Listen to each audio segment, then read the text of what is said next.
Hello दोस्तों, कैसे हैं आप सब लोग। आशा करती हूँ अच्छे होंगे। हमारी आज की कहानी का नाम है अपशब्द। बहुत हुआ विमला, अब मैं अपने स्वाभिमान के साथ समझौता नहीं कर सकता और इस घर में एक पल भी नहीं रह सकता। महेश जी सीमा और विशाल के कांटों भरे तानों से आहत होकर बोले, बिल्कुल सही कह रहे हैं आप। अब मैं भी एक पल इस घर में रहना नहीं चाहती। अभी तक मैं यही सोच रही थी कि शायद एक दिन परिस्थितियां सही हो जाएंगी, लेकिन अब पानी सिर से ऊपर गुजर चुका है। विमला भी अपने आंसुओं को पोंछते हुए बोली, दादू दादी, आप लोग रो क्यों रहे हैं। 7 साल की चुनमुन उन दोनों के आंसुओं को अपने नन्हे नन्हे हाथों से पोंछते हुए बोली, कुछ नहीं बेटा, बस आंख में तानों का कंकड़ चला गया। महेश जी और विमला जी व्यथित होकर बोले, हमें मालूम है आपको मम्मी पापा ने डांटा है, इसलिए रो रहे हैं आप लोग। और वो दोनों भी रोते हुए दादू दादी से चिपक गईं। अभी थोड़ी देर पहले की घटना आंखों में चलचित्र की भांति घूम उठी।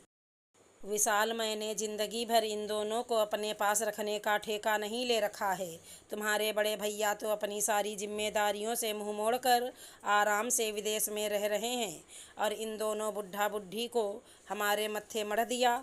जब इन बुढ़ा बुढ़ी को हमें कुछ देना ही नहीं है तो हम क्यों इनको अपने पास रखें, जिससे न जाने कितनी उम्मीदें थी उन दोनों को।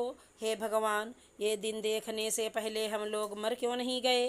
बेटे बहू के मुंह से शर्मनाक अपशब्द सुनकर दोनों के मुंह से एक साथ निकला, काश ये धरती फट जाए और हम लोग उसी में समा जाएं। बहू तो चलो पराई है, पर अपने कोख जने से ऐसी उम्मीद बिल्कुल नहीं थी। सीमा का एक एक शब्द जहर बुझे तीर के समान दोनों के सीने को छलनी कर रहा था। बिल्कुल सही कह रही हो तुम, गलती तो मैंने भी की। इन दोनों को अपने पास रखकर जैसे भैया ने छोड़ दिया था वैसे ही हमें भी छोड़ देना चाहिए था, लेकिन अब बिल्कुल भी नहीं। जहाँ जी चाहे जैसा जी चाहे वैसे रहें, प्राणों से प्यारा बेटा बोल पड़ा। महेश जी और विमला जी का हंसता मुस्कुराता परिवार, दो बेटे और दोनों ही होनहार। उन दोनों ने अपना सब कुछ बच्चों की पढ़ाई के लिए सारी जमा पूंजी दांव पर लगा दी, सिर्फ गांव का एक पुश्तैनी मकान छोड़कर। वो भी सिर्फ इसलिए क्योंकि वो अपने आप को गांव की जड़ों से अलग नहीं होना चाहते थे और उनकी सोच यही थी कि एक दिन जब बच्चे तैयार हो जाएंगे तो हम लोगों को अपनी फिक्र करने की क्या ज़रूरत। ईश्वर की कृपा से दोनों बेटे पढ़ लिख कर इंजीनियर भी बन गए। बड़ा बेटा विदेश में सेटल हो गया और वहीं शादी करके वहीं की नागरिकता लेकर हमेशा के लिए वहीं बस गया। बहुत धक्का लगा उस बार, लेकिन अभी छोटे बेटे से उम्मीद की किरण बाकी थी। लेकिन कहते हैं ना कि अगर एक बच्चा ऐसा करता है तो दूसरा भी उसके नक्शे कदम पर चल पड़ता है। विशाल ने भी अपने साथ काम करने वाली सीमा के साथ शादी कर ली और अचानक दरवाजे पर लाकर उन दोनों के अरमानों को एक साथ ध्वस्त कर दिया। खैर, बच्चों की खुशी में खुद को ही दोनों ने खुश कर लिया, लेकिन सीमा अपनी मस्ती में मस्त रहने वाली उन दोनों से कोई ज़्यादा मतलब नहीं रखती और जब देखो तब उन दोनों को अपने पास रखने का एहसान जता देती। समय पंख लगाकर उड़ने लगा। सीमा की गोद में दो जुड़वा बेटियां आ गईं। दोनों बेटियां अपने दादी दादू से बहुत ज़्यादा प्यार करती थी। सीमा जब भी ऑफिस या बाहर जाती, यहाँ तक कि शहर से बाहर भी, तो वो दोनों अपने दादी दादू के पास ही रहती। समय के साथ विशाल और सीमा ने अपना घर खरीदना चाहा। पापा बहुत दिन किराए के घर में रह लिए। अब हम चाहते हैं कि अपना घर खरीद लिया जाए। रुपए कम पड़ रहे हैं तो आप गांव वाला घर बेच दीजिए। विशाल पास आकर बोला, बेटा, जब कभी हम लोगों का मन करता है तो 2-4 दिन के लिए अपने लोगों के बीच चला जाता हूँ। अगर एक बार घर बेच दिया तो हमेशा के लिए गांव से दूर हो जाऊँगा।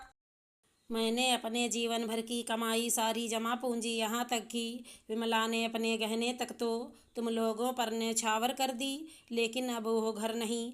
एक तरह से महेश जी ने मना करते हुए कहा, क्योंकि महेश जी अपने आप को पूरी तरह से खाली नहीं करना चाहते थे।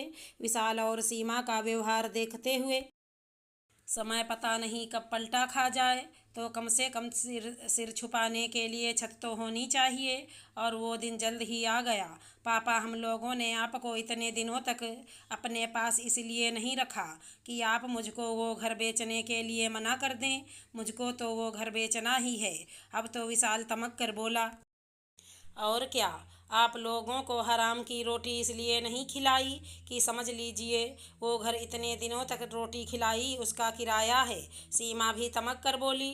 अच्छा, तो अब इन लोगों की निगाह मेरी आखिरी जायदाद पर टिकी है, लेकिन मैं वो घर नहीं बेचूंगा, चाहे जो कुछ भी हो जाए। महेश जी और विमला जी ने कठोर फैसला ले लिया। और उस दिन से सीमा और विशाल उल्टी सीधी बातों से हर पल उन लोगों का सीना छलनी करते रहते, लेकिन वो दोनों सिर्फ चुनमुन के कारण ही रुके थे। और आज तो उन दोनों ने सारी मर्यादाएं ही तोड़ डाली। हम लोगों को मम्मी पापा की जगह बुढ़ा बुढ़ी तक कह डाला। और वो दोनों गांव जाने की तैयारी करने लगे। दादू दादी, आप लोग कहाँ जा रहे हैं? चुनमुन उन दोनों को घर से बाहर निकलते हुए देखकर बोली। बेटा, हम लोग गांव जा रहे हैं, हम भी चलेंगे। और दोनों उन लोगों के पैरों से लिपट गईं। नहीं मेरे बच्चों, तुम लोग यहीं अपने मम्मी पापा के पास रहो। हाँ, जब बड़ी हो जाना तो अपने दादू दादी से मिलने गांव जरूर आना। दोनों ने रोते हुए बच्चियों को बेहद कठोर बनकर अपने से अलग किया और बाहर निकल गए। आज तक उन्हीं दोनों की मोह ममता में तो फंसे थे। विशाल और सीमा दूर से देखते रहे और एक बार भी रोकने की कोशिश नहीं की। वो लोग तो गांव चले गए, लेकिन इधर चुनमुन दोनों की बहुत तबीयत खराब हो गई। बुखार उतरने का नाम ही नहीं ले रहा था। डॉक्टर भी परेशान कि बुखार उतर क्यों नहीं रहा। समझ तो सीमा और विशाल भी रहे थे कि ऐसा क्यों हो रहा है, लेकिन मानना नहीं चाह रहे थे। 15 दिन बीत गए। उधर महेश जी और विमला जी उन दोनों की याद में तड़प रहे थे। और इधर ये बच्चियाँ अच्छी दवाइयाँ दे रहे हैं, बुखार उतर क्यों नहीं रहा? मिस्टर विशाल, मैंने हर संभव इलाज करके देख लिया, लेकिन बच्चियों की तबीयत तो सुधर ही नहीं रही। आखिर क्या कारण हो सकता है? कोई बीमारी भी नज़र नहीं आ रही। क्या इन बच्चियों का कोई हितैषी इन लोगों से दूर हो गया है? डॉक्टर साहब क्या बताएं? और विशाल ने सारी बातें उनको बता दी। मिस्टर विशाल, अगर आप अपनी बच्चियों को स्वस्थ देखना चाहते हो तो आप तुरंत गांव जाकर अपने माता पिता को वापस लेकर आइए, वरना कुछ भी हो सकता है।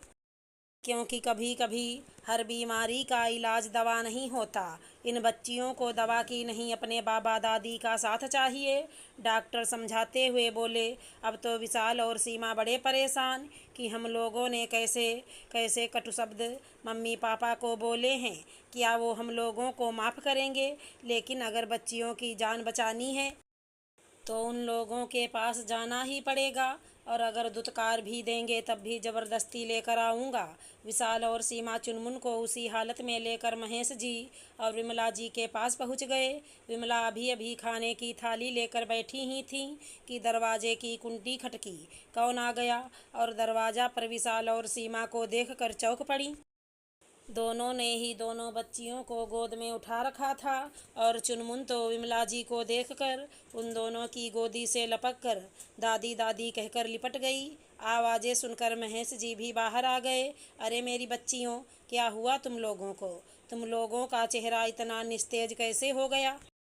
बिलख उठी विमला जी उन दोनों का पीला पड़ा हुआ चेहरा देखकर। मम्मी पापा, हम लोगों को माफ़ कर दीजिए, हम लोगों से पाप हुआ है। आप लोग हमारे साथ वापस चलिए। आप लोगों के आने के बाद इन दोनों की बहुत बुरी हालत हो गई। आज 15 दिन से दो की दोनों बुखार से तड़प रही हैं, ना खा पी रही हैं, ना हंस बोल रही हैं। आज आप लोगों को देखकर इन लोगों के चेहरे पर हल्की सी मुस्कुराहट आई है।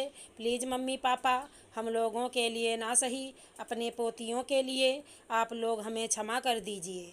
हम लोग वादा करते हैं कि भविष्य में फिर कभी आप लोगों को किसी भी प्रकार का मानसिक कष्ट नहीं देंगे।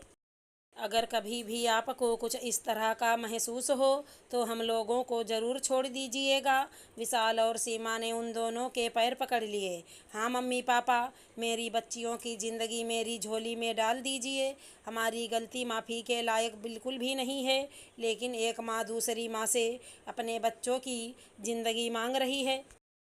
सीमा ने रोते हुए अपनी झोली विमला जी के आगे फैला दी। हाँ दादू दादी, वापस घर चलिए, नहीं तो हम लोग भी आपके पास ही रहेंगे। हम लोगों को आपके बगैर उस घर में नहीं रहना। दोनों फिर से रोते हुए विमला जी और महेश जी से लिपट गईं। लेकिन वाह हरी एक माँ की मोह ममता, कहते हैं ना कि मूल से सूद ज़्यादा प्यारा होता है। और महेश जी और विमला जी का दिल बच्चियों के मोह में पिघल गया और वो लोग फिर से चुनमुन के लिए विशाल और सीमा के साथ वापस आ गए। अब तो चुनमुन बहुत ज़्यादा खुश हो गई और कुछ ही दिनों में चुनमुन पहले की तरह फिर से चहकने लगीं, क्योंकि उन दोनों को दवा नहीं बल्कि दादू दादी का साथ चाहिए था। अगर हमारी कहानी पसंद आई हो तो चैनल को लाइक शेयर सब्सक्राइब करें। राधे राधे दोस्तों।